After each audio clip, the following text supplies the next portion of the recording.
I drained my savings for her party, but they took a secret Dubai trip. You were just a distraction, Mom laughed. I didn't cry. I just packed. A week later, they begged me to answer. I'm busy. I am Jillian. I am 24 years old, and for the last 3 months, my entire existence revolved around exactly one date on the calendar. My little sister Cassidy's sweet 16. Right now, it is 6:30 in the evening. I am sitting in a private rented room at a cozy, upscale restaurant in downtown Columbia, Missouri. The lighting is low and warm, casting a golden glow over the long tables. I made sure everything was perfect. I spent $500 of my own hard-earned money just on the custom decorations alone. There are string lights draped across the ceiling, silver balloons floating near the entrance, and a massive dessert table featuring her favorite red velvet cupcakes. I even hired a local live band. They're set up in the corner of the room, currently tuning their guitars and softly tapping the drums, waiting for a crowd to entertain. At the center of the main table sits a heavy, handcrafted photo album. I spent hours upon hours printing photos, cutting them out, and gluing them onto the thick pages to create a timeline of our lives together. Every single detail in this room has my fingerprints on it. I work at a local accounting firm.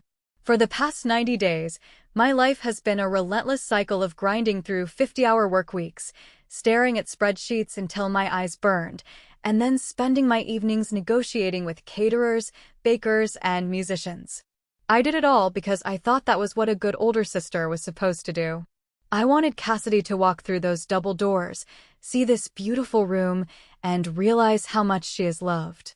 But right now, the chairs are completely empty. The shiny silverware is untouched. The ice in the water glasses is melting. A young waiter in a crisp black apron approaches my table. He shifts his weight uncomfortably, his eyes darting toward the clock on the wall and then back to me.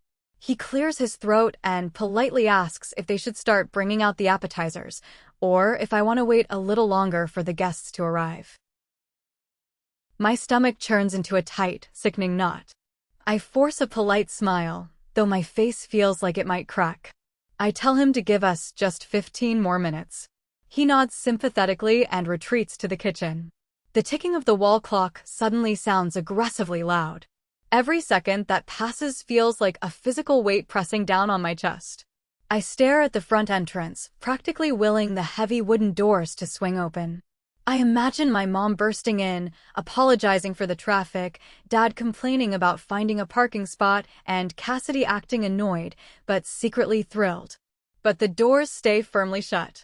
The silence in the room is deafening, broken only by the bass player tuning his strings one more time. I pick up my phone. The screen is blank. No messages. No missed calls.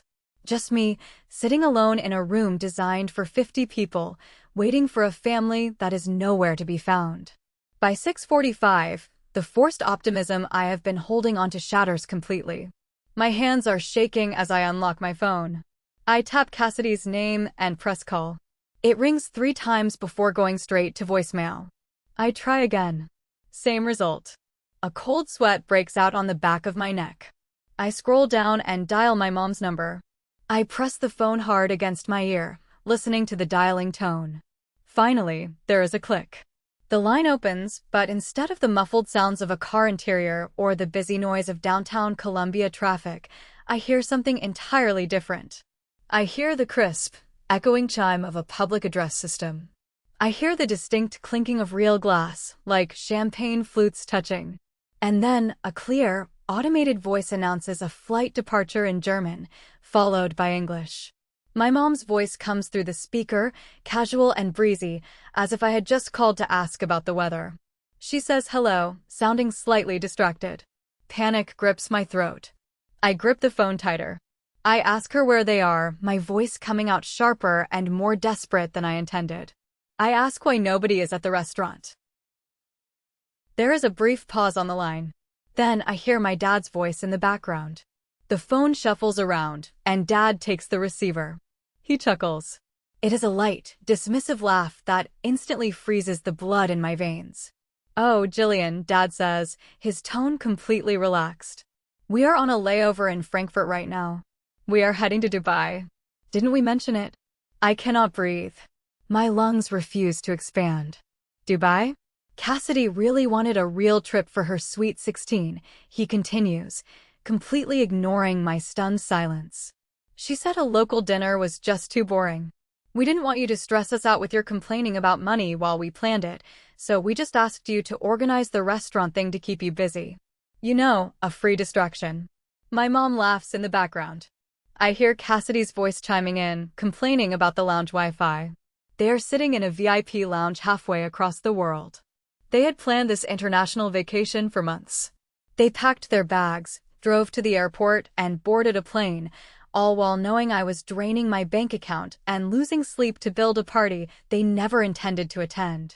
Before I can even form a single word, my dad says they need to board their first-class connection, tells me to have a good night, and hangs up. The call disconnects. The screen goes dark. I do not cry. There are no tears, no dramatic gasps for air. Instead, a profound, chilling numbness washes over me from head to toe. I slowly lower the phone and put it in my purse. I stand up. I walk over to the young waiter, who is watching me with genuine concern. I pull out my credit card. I tell him there has been a change of plans. I pay the remaining balance for the room and the food. I walk over to the band, hand them their full payment, and tell them they can pack up and go home early. I turn back to the restaurant manager and ask him to please pack up all the food and donate it to the local women's shelter down the street. I do it all like a robot following a script. I grab my purse, leave the handmade photo album sitting on the table, and walk out into the cool evening air. The drive back to my apartment is a blur of streetlights and stop signs. The radio in my beat-up car is turned off. The only sound is the hum of the engine and the tires rolling over the asphalt. As I grip the steering wheel, staring blankly at the road ahead, the numbness slowly starts to peel away, revealing a deep, rotting anger underneath. This was not just a one-time cruel prank. Sitting in the quiet of my car, the reality of my entire adult life begins to play back in my mind like a horrible movie. To them, I was never a daughter. I was never a sister. I was an ATM machine. I was the reliable workhorse they could exploit whenever it suited them. I remember a specific Tuesday exactly 3 years ago. I was 21. I had worked overtime for 6 straight months to save up for a professional-grade camera. My dream was to move out of Missouri, head to a bigger city, and build a portfolio as a photographer. The day I brought that camera home, my mom sat at the kitchen table and cried. She sobbed, telling me Dad's hours at work were cut, that they were going to lose the house if they could not pay the utility bills. In the exact same breath, she mentioned that Cassidy absolutely needed $800 for an elite cheerleading camp, or else her high school social life would be ruined. I fell for it. Like a naive idiot, I believed it was my duty to step up. I drove back to town, walked into a pawn shop, sold my brand new camera at a massive loss, and handed my mother every single dollar in cash. She stopped crying immediately. Cassidy went to her camp. The utility bills were magically paid. And I took a soul-crushing job as an accounting clerk to keep the money flowing. Over the years, it never stopped. When Cassidy needed braces, I picked up extra shifts. When Dad wanted a new riding lawn mower, Mom guilt-tripped me about how hard he worked until I handed over my tax refund. I paid their internet bills. I bought Cassidy's school clothes. I lived in a tiny, drafty apartment, eating cheap ramen noodles, convincing myself that family comes first. My car pulls into the gravel parking lot of my apartment complex. I turn off the ignition and sit in the dark for a long moment. My parents did not just abandon me tonight. They used me as a literal decoy.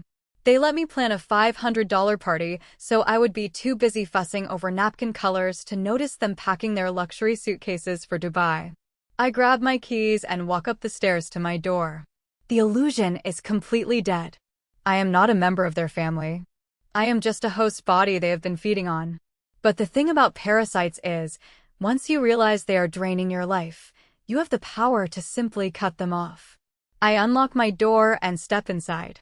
The air in my apartment feels different now. It feels like the calm before a hurricane. I drop my keys on the small table by the door and walk into the living room. It is quiet. It is the kind of quiet that lets you hear your own heartbeat in your ears. I had brought the photo album back from the restaurant. I pull it out of my bag and place it on the cheap coffee table in front of my worn-out sofa. I sit down on the floor and open the heavy cover. The pages are thick, filled with glossy photos I spent a fortune printing. I start turning the pages, really looking at the images this time. When I made this, I thought I was documenting a beautiful sisterhood. Now, with the blinders off, I see exactly what these pictures represent. There is a photo of us at a state fair when Cassidy was 10 and I was 18. In the picture, she is holding a massive cotton candy, grinning widely. I am standing next to her, looking exhausted, holding her heavy backpack, 2 giant stuffed animals, and Mom's purse. I turn the page. There is a Christmas morning photo. Cassidy is surrounded by ripped wrapping paper, holding up a brand new tablet. I am in the background, wearing the same sweater I had worn for 3 years, holding a pair of cheap socks Mom bought on clearance. Every single page tells the same story. I was the background character. I was the staff. I close the album. A strange, sharp clarity washes over me. I do not feel sad anymore. I feel incredibly, deeply focused. I stand up, walk to my small kitchen desk, and grab a piece of plain white printer paper and a black pen. I walk back to the coffee table and sit down. I start writing a letter. I do not write it with rage, and I do not use any curse words. I write it like an accountant filing a final report. It is a letter of resignation from this family. I write down the exact figures. I detail the $3,000 I gave them for their mortgage 2 years ago. I list the $800 for the cheer camp. I write down the monthly average of $200 I have spent on Cassidy's clothes and school supplies over the last 4 years. I finish by noting the $500 spent on tonight's phantom party. At the bottom of the page, I write a single, concluding sentence: my debt to this family is paid in full, and my services are no longer required. I fold the letter neatly in half. I open the front cover of the photo album and tuck the paper inside, right against the first page. It is a perfect fit. This is the last gift they will ever get from me. It is not an apology. It is not a plea for their love. It is a receipt. I place the album neatly on the edge of the coffee table. I am officially done. Just as I stand up from the floor, my phone vibrates in my pocket. I pull it out. It is a text message from Jade, my best friend from high school. Jade was the only person who ever saw right through my family's bullshit. She moved out of Missouri years ago and has never looked back. Her message pops up on the screen.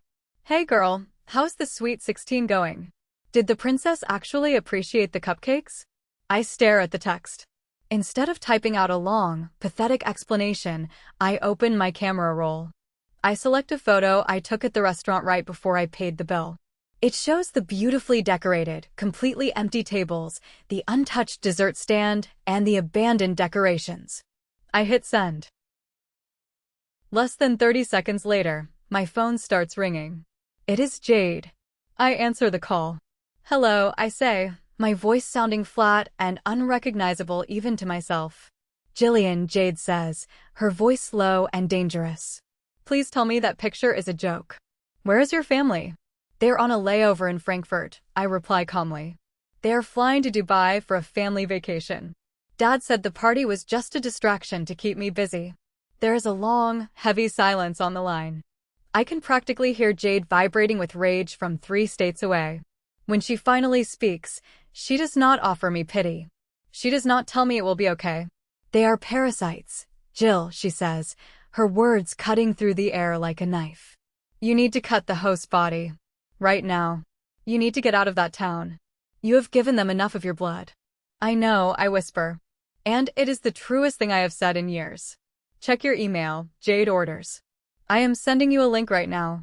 I saw this a week ago and thought of you, but I knew you wouldn't look at it because you were too busy planning a party for people who don't care about you. Look at it now. I walk over to my laptop and wake it up. I open my email. There is a new message from Jade. It contains a single web link. I click it. The screen loads a website for an intensive, semester-long photography and digital arts program based in Denver, Colorado. I scroll down. The page is filled with breathtaking images of the Rocky Mountains, the vibrant Denver Art District, urban landscapes, and studio setups. The program focuses on building a professional portfolio and getting students connected with gallery owners and commercial clients. As I scroll through the photos, something physical happens to me. My heart, which has felt like a lead weight in my chest for years, actually starts to beat faster. My fingers hover over the trackpad. I look at the towering mountains on the screen. It looks like a completely different planet compared to flat, gray Missouri. For the first time in my entire adult life, I feel a sudden, violent surge of greed. I want this. I want my own life. I'm looking at it. I tell Jade over the phone. Good, she says. Stop waiting for permission to exist. I have to go to work, but Jill? Do not let them win. She hangs up. I am left staring at the mountains on my screen. It is 1 a.m. The glowing screen of my laptop is the only light in the living room.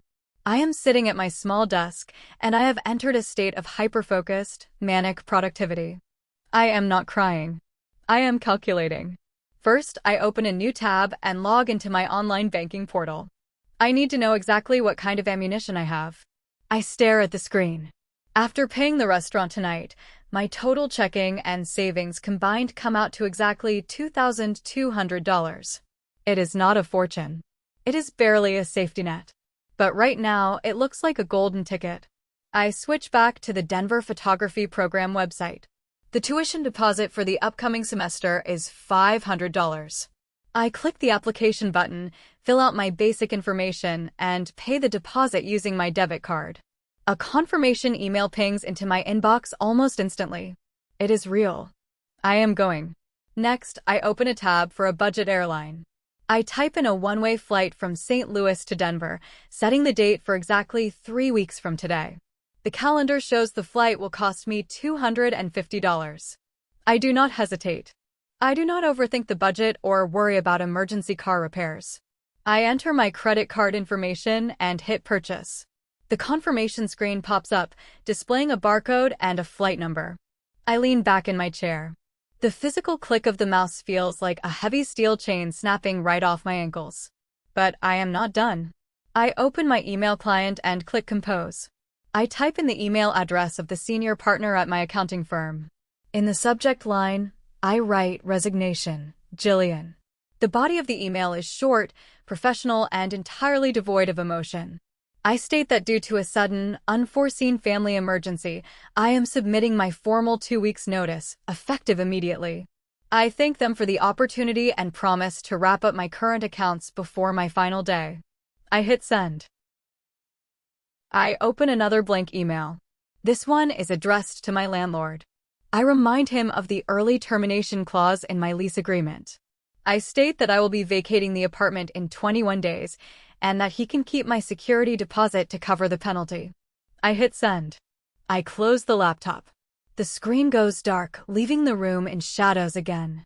It is past 2 a.m. In the span of a few hours, I have dismantled my entire miserable existence. I have quit my steady job, given up my apartment, and spent a massive chunk of my remaining money on a plane ticket to a city where I know absolutely no one. By all logical metrics, I should be terrified. I should be pacing the floor, hyperventilating into a paper bag, wondering how I am going to survive. Instead, I stand up, stretch my arms over my head, and take a deep breath. The air in the apartment feels lighter. For the first time in 6 years, I am going to sleep through the night without grinding my teeth. If you're listening to this story and empathize with Jillian, please like the video, subscribe to the channel, and leave a comment with the name of the city you live in. Every comment helps the video reach a wider audience. Thank you so much. Let's wait and see what price that toxic family will pay when they return.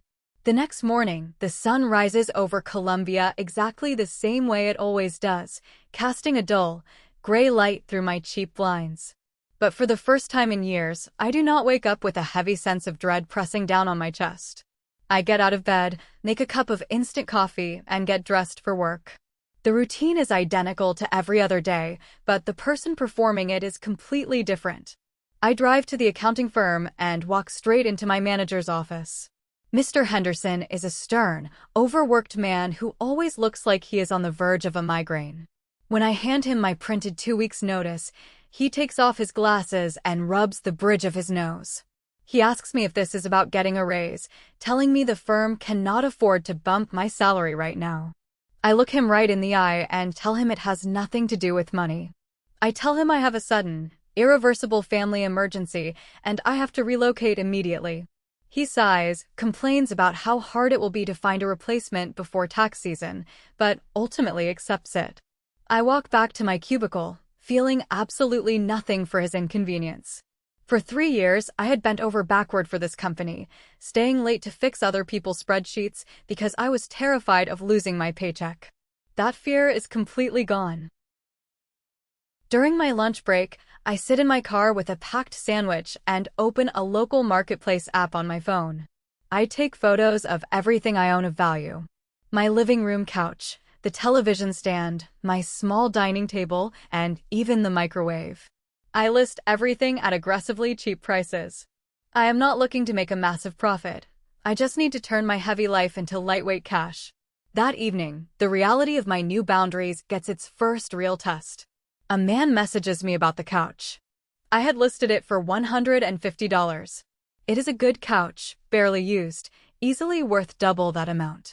He agrees to the price and drives a pickup truck to my apartment complex. I meet him in the parking lot and walk him up to my unit.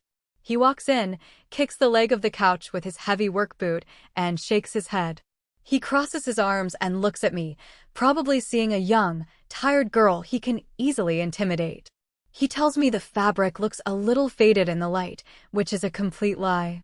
He pulls a single $50 bill out of his pocket, holds it out to me, and says he will take it right now to do me a favor. The old Jillian would have panicked. The old Jillian would have felt awkward, apologized for the lighting, and taken the $50 just to avoid a confrontation. I look at the crumpled bill in his hand, and then I look up at his smug face. I do not smile. I do not apologize. I simply step backward, grab the handle of my front door, and pull it wide open. I point my finger out into the hallway. I tell him the price was clearly stated, we agreed upon it before he drove over here, and if he does not have $150 in his hand right now, he needs to get out of my apartment immediately. He blinks, clearly shocked by my tone. He tries to argue, saying I will never sell it for that much, but I just keep pointing at the hallway.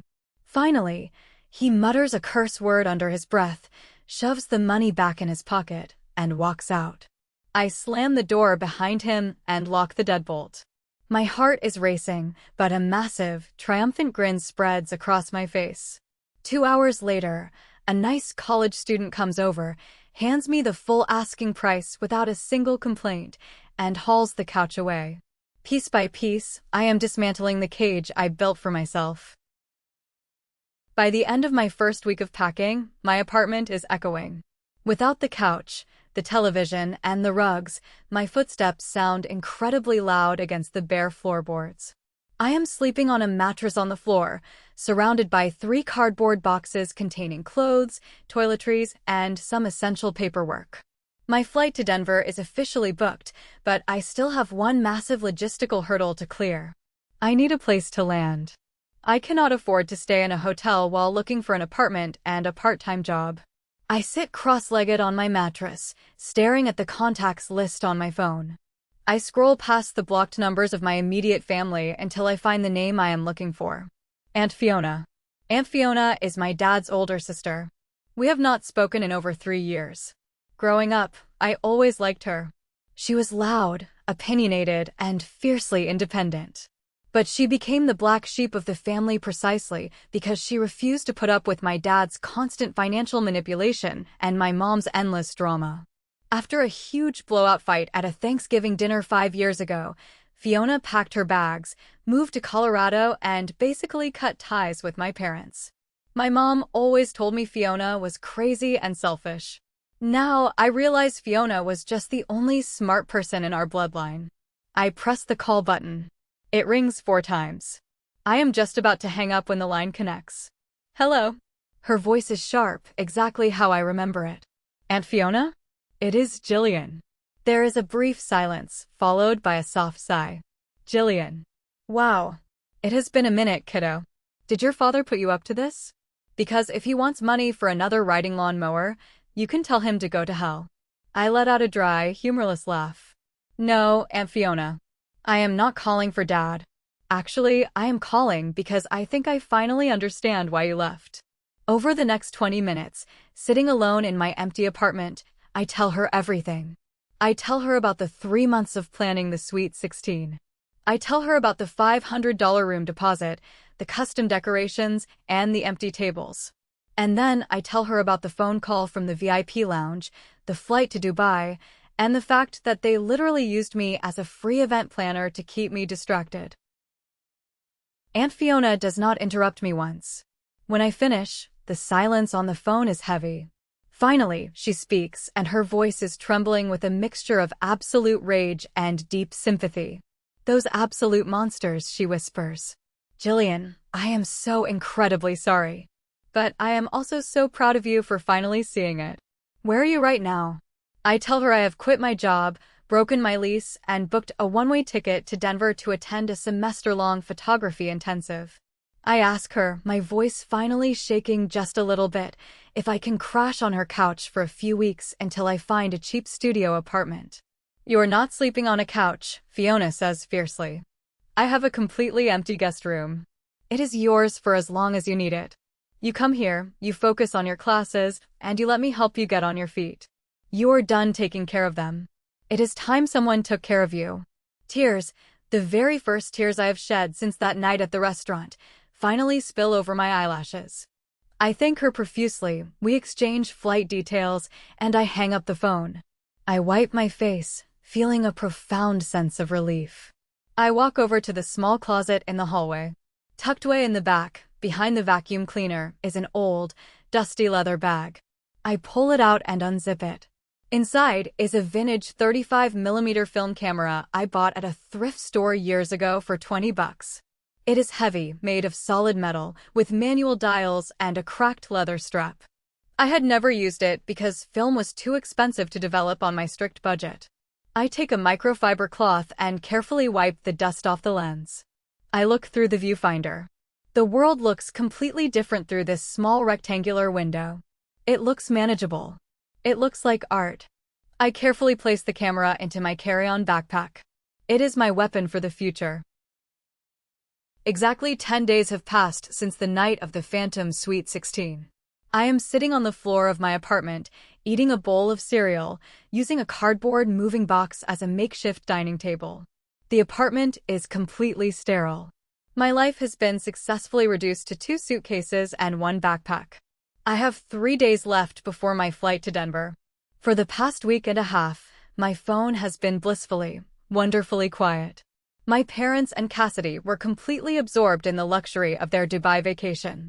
They were too busy taking sunset camel rides and shopping at massive indoor malls to even send me a generic text message. But today, according to the schedule my dad had bragged about during that awful phone call, their vacation officially ends. Today is the day they land back in Missouri.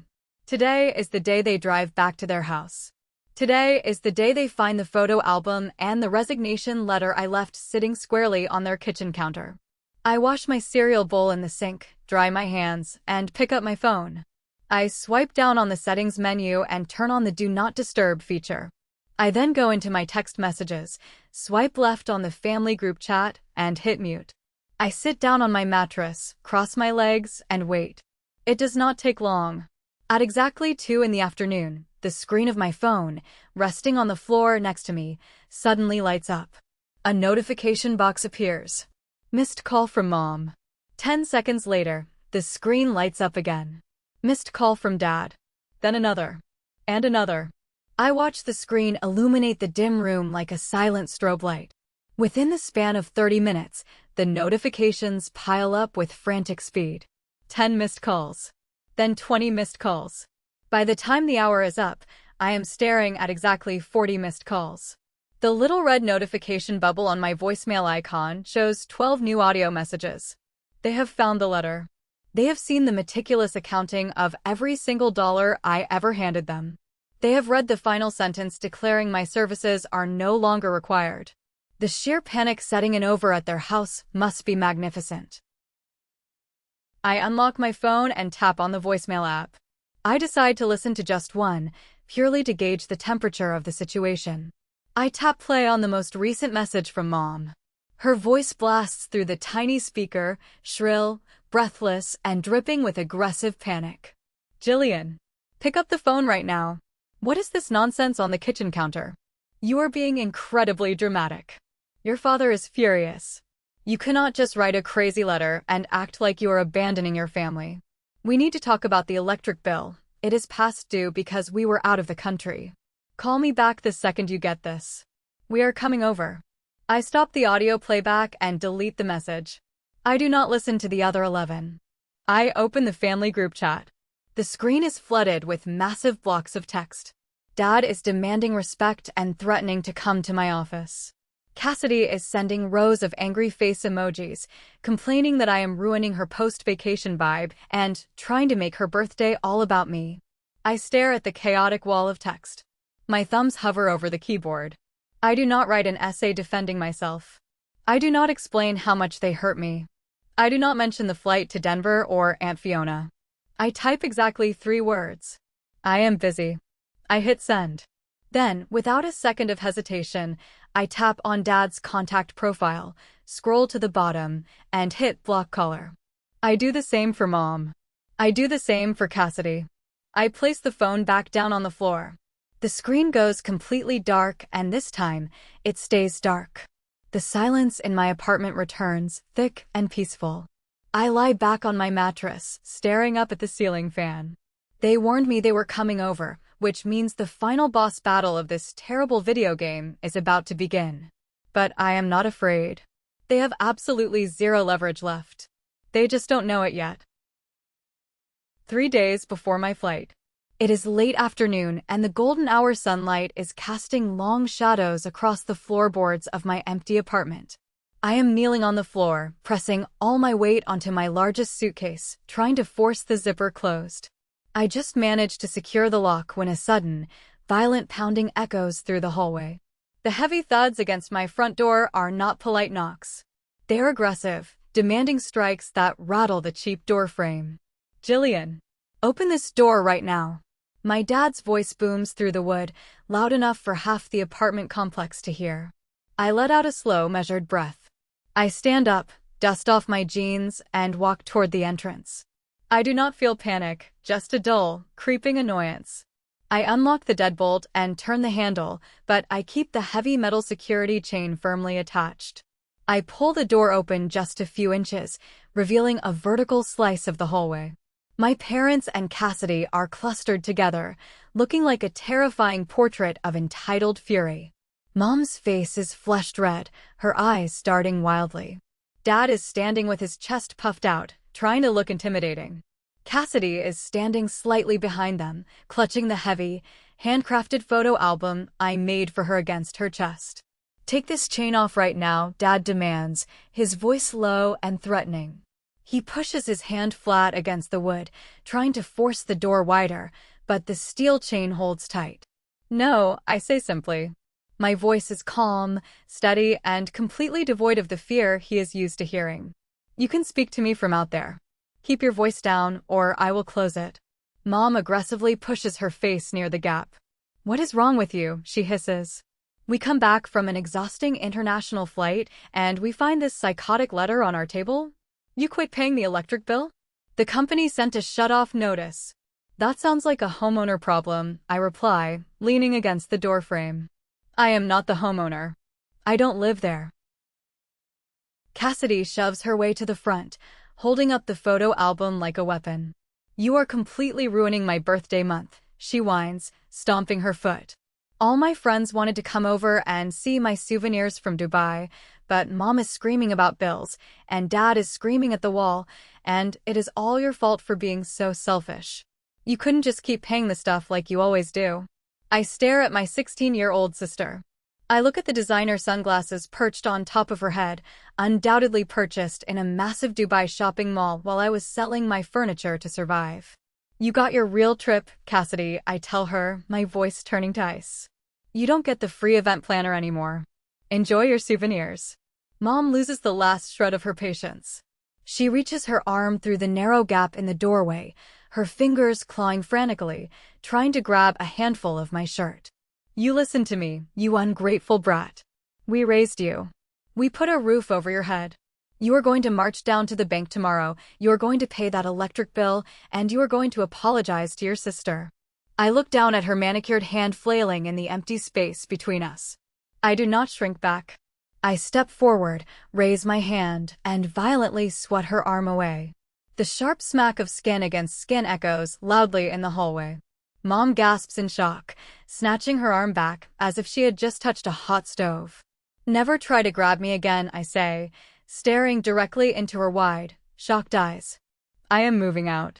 My lease is broken. My job is done. I am leaving the state, and I am never giving you another dime as long as I live. This conversation is over. I go to push the door shut, ready to slide the deadbolt back into place and ignore them until they give up and leave. But my dad suddenly jams the toe of his heavy leather shoe into the doorway, preventing it from closing. Dad leans his full body weight against the door, keeping his foot firmly wedged in the gap. The aggressive posture drops slightly, replaced by a dark, terrifying smirk. He has realized that yelling is not working, that guilt-tripping is failing, and that physical intimidation is impossible through the chain lock. So, he switches his strategy. He goes nuclear. You really think you can just walk away? He asks, his voice dropping to a theatrical, sinister whisper. You think you can just pack up and move to some new city without consequences? I stare at him through the gap, my face a mask of complete indifference. There are no consequences. I am an adult. I do not owe you a single cent. Mom steps back up beside him, her initial shock replaced by a cruel, triumphant smile. She pulls her cell phone out of her expensive leather purse and holds it up for me to see. Actually, Jillian, you do owe us, Mom says, her voice practically dripping with poison. We know exactly how you are paying for this little runaway trip of yours. You didn't save that money. You stole it from our joint family savings account. My brain stalls for a fraction of a second. I just blink at her. The accusation is so incredibly absurd, so totally divorced from reality, that I almost want to laugh. I have never had access to their bank accounts. They guarded their passwords like government secrets. The only financial link we ever had was me transferring my hard-earned paycheck into their greedy hands. You have completely lost your mind, I tell her. I have never touched your accounts. That is not what we told the dispatcher, Mom says, her smile widening into something truly monstrous. We called the police from the parking lot before we came upstairs. We reported a grand theft. We told them our mentally unstable, estranged daughter drained our life savings to flee the state. A heavy, sickening silence falls over the hallway. Cassidy is standing in the back, smirking, clearly enjoying the drama. They actually believe this is going to work. They believe that bringing the authorities into this will terrify me into submission. They think the sheer embarrassment of dealing with the police will break my spirit, forcing me to hand over whatever cash I have left just to make the problem go away. Before I can respond, the heavy, rhythmic sound of footsteps echoes from the stairwell. Two police officers, a tall man and a shorter, sharp-looking woman with her hair pulled back into a tight bun, turn the corner and walk down the hallway toward us. The absolute second the officers are within earshot, my mother undergoes a terrifying transformation. The cruel smile vanishes instantly. Her shoulders slump, her face crumples, and she bursts into loud, theatrical tears. Officers, thank God you are here. Mom wails, grabbing the female officer's arm. She locked herself in there. We just got back from a family trip, and we found our savings account completely wiped out. She took thousands of dollars. She is trying to run away. Dad puts a comforting arm around Mom's shaking shoulders, playing the role of the exhausted, heartbroken patriarch. We just want our money back, officers. We don't want to press charges if she just hands over the cash she stole. The female officer gently detaches Mom's hand and steps up to my door. She looks at me through the gap, her expression stern and professional. Ma'am, I am Officer Davis. Are you Jillian? Yes, I say, keeping my voice steady. Your parents are accusing you of a very serious felony, Officer Davis says. I need you to take the chain off the door and step out here, or allow us inside to have a conversation. Refusing to cooperate is going to make this much worse for you. I look at the police officers. Then I look at my parents, who are putting on an Oscar-worthy performance of grief in the background. My heart is beating fast, but my mind is crystal clear. I reach up, slide the metal chain out of its track, and pull the door wide open. I step back, gesturing for the two officers to enter my empty living room. Please, come in, I say loudly, making sure my parents hear every word. I would love to clear this up. The two officers step into my apartment, their heavy boots thudding against the bare floorboards. My parents and Cassidy immediately flood in right behind them, clearly eager to watch my downfall from the front row. Mom is still sniffing, dabbing at her dry eyes with a tissue. Dad is standing with his arms crossed, looking around the empty apartment with a sneer, as if the lack of furniture is absolute proof of my guilt. Officer Davis pulls a small black notepad and a pen from her vest. She looks around the empty room, taking in the two packed suitcases in the corner. So, Jillian, you're clearly packing up to leave. Care to explain where the funds for this relocation came from? Dad scoffs loudly. She stole it, officer. We told you. Sir, please remain quiet while I speak to her, Officer Davis says sharply, not looking away from me. Jillian. I do not argue. I do not start yelling about how unfair they are. I calmly walk over to the small cardboard box sitting next to my mattress. This is the box where I packed my most essential paperwork. I open the flaps, reach inside, and pull out a thick, heavy manila folder. I walk back over and hand the folder directly to Officer Davis. Officer, I have never, in my entire life, possessed the account numbers, routing numbers, or passwords to any of their financial accounts, I say, my voice ringing out clearly in the quiet room. What you are holding are printed, certified bank statements from my personal checking and savings accounts spanning the last 36 months. Officer Davis opens the folder. The pages inside are covered in bright yellow and pink highlighter marks. I point to the top page. If you look at the yellow highlights, you will see direct deposits from my employer, a local accounting firm. That is the sole source of my income. Now, if you look at the pink highlights, you will see a massive, sustained outflow of my money going directly to pay their bills. The male officer leans over his partner's shoulder to look at the paperwork. Mom stops her fake crying. The silence in the room suddenly becomes very tense. 3 weeks ago, I continue, my voice steady and relentless, you will see a $500 withdrawal. That money was paid directly to a local restaurant as a deposit for a sweet 16 party for that teenager standing right there. A party they abandoned to secretly fly to Dubai. The money I am using to move to Denver is whatever is left of my own paycheck after years of funding their lifestyle. Officer Davis slowly flips through the pages.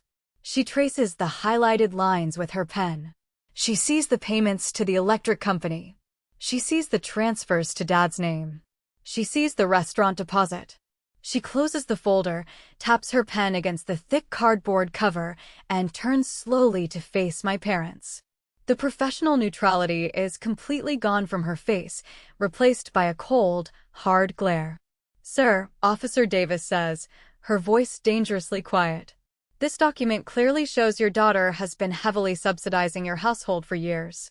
I am not seeing a single incoming transfer from your accounts to hers. Are you absolutely certain you want to proceed with a grand theft accusation? Dad's face drains of all color. He suddenly looks very small, his puffed-out chest collapsing. Well, I mean, maybe there was a misunderstanding. We haven't checked our balance since we got back. Filing a false police report is a crime, the male officer interjects, his hand resting casually near his duty belt. It wastes city resources and maliciously targets an innocent person. Do you understand that? Mom opens her mouth, stammering, trying to backtrack. We were just worried. She wrote us a crazy letter and stopped paying the electric bill. We panicked. That is a civil matter, ma'am, Officer Davis says, handing the folder back to me. And frankly, looking at these statements, I am shocked she didn't stop paying your bills years ago. Officer Davis turns to me, her expression softening into something resembling respect. Are you safe here, Jillian? Do you want us to escort them off the premises? I look at my parents. They look humiliated, terrified, and utterly powerless. The grand illusion of their authority has been completely shattered by a stack of printed paper. That won't be necessary, I say, looking right at my father. They were just leaving. And they're never coming back. Dad grabs Mom by the arm. He doesn't say a word. He physically drags her toward the door. Cassidy follows closely behind, her head down, the photo album clutched awkwardly against her side. They walk out of the apartment, the police officers following right behind them to ensure they leave the building. I stand in the middle of my empty living room. I listen to the heavy front door click shut. The lock engages with a satisfying snap. The battle is over. I won. It is the morning of my flight. I am sitting in a hard plastic chair at a boarding gate in the St. Louis airport, my 35mm film camera resting securely in my lap. The confrontation with the police 3 days ago successfully severed the physical ties, but I know my parents too well. By the time I land in Denver, they will have already spun a massive web of lies to the extended family, painting themselves as the tragic victims of an ungrateful, runaway daughter. I refuse to let them write the final chapter of my history in Missouri. I open my laptop and connect to the airport Wi-Fi. I open my email and start a new draft. In the recipient line, I type in the email addresses of every single aunt, uncle, cousin, and family friend I can think of. I also add the email addresses of the parents of Cassidy's elite cheerleading squad. The subject line is simple: the truth about Dubai. I keep the body of the email incredibly brief. I do not use emotional language or hurl insults. I simply state that I am relocating to Colorado permanently. I explain that the recent Sweet 16 party was a decoy, planned and funded entirely by me, while my parents and Cassidy secretly took an international luxury vacation to Dubai. I mention the fake police report they attempted to file to punish me for leaving. To ensure there is absolutely no room for debate, I attach 3 files to the email. The first is the photograph of the beautifully decorated, completely empty restaurant tables. The second is a screenshot of the flight tracker showing their departure to Frankfurt on the exact night of the party. The third is a brief scan of the bank statement proving I paid for the restaurant out of my own pocket. I take a deep breath, staring at the screen. This is the scorched earth protocol. Once I send this, the pristine, perfect reputation my parents value above all else will be instantly incinerated. Cassidy will have to face her friends without the shield of her fabricated popularity. I move the cursor over the blue button. I click send. A small notification pops up at the bottom of the screen. Message sent. Immediately, I open my phone. I delete my social media apps. I do not want to see the fallout. I do not want to read the shocked replies from my cousins or the furious defensive messages from my mother. Their social execution is their problem to manage, not mine. I close my laptop and slide it into my backpack just as the gate agent announces the boarding call for my flight to Denver. I scan my boarding pass, walk down the jet bridge, and find my window seat near the back of the plane. I stow my backpack under the seat in front of me, but I keep the vintage metal camera firmly in my hands. I buckle my seatbelt and lean my head against the cool plastic window. The engines roar to life, a deep, vibrating hum that shakes the floorboards. The plane begins to taxi down the runway. As the pilot hits the throttle, the acceleration pushes me back firmly into my seat. I look out the window, watching the flat, gray landscape of Missouri blur as we gain speed. And then, the wheels leave the tarmac. We push up through the dense cloud cover, breaking out into a brilliant, blinding expanse of blue sky. The physical sensation of leaving the ground mirrors exactly what is happening inside my chest. The crushing weight of responsibility, the endless anxiety about utility bills, the suffocating need for their approval, it all falls away, left behind in the dirt thousands of feet below. 2 hours later, the plane touches down at Denver International Airport. I walk out into the terminal, the crisp, thin "Welcome home," Jillian, she says, grabbing my heavy suitcase like it weighs nothing. We walk out the sliding glass doors into the bright Colorado afternoon. The massive, snow-capped peaks of the Rocky Mountains dominate the horizon, cutting a jagged, breathtaking line across the sky. I stop walking. I pull the heavy metal camera up to my eye. I adjust the manual focus dial, framing the mountains against the modern architecture of the airport. I press the shutter button. The mechanical click is loud and deeply satisfying. It is the first photograph I have taken for myself in 6 years. It is the first frame of a completely new life. I lower the camera, smiling, and follow Aunt Fiona toward her car. Looking back at the empty restaurant, the police confrontation, and the shattered reputation they brought upon themselves, a small part of me sometimes wonders if I was too ruthless with that final mass email. But then I remember the sound of my father laughing from that VIP lounge while I stood there alone. Am I the villain in their story, or did I just finally stop being their victim? Am I wrong for walking away and never looking back? Let me know what you would have done in the comments. Thanks for watching. If you haven't subscribed yet, hit that button and ring the bell so you never miss out on more stories. I read every single comment. See you in the next video.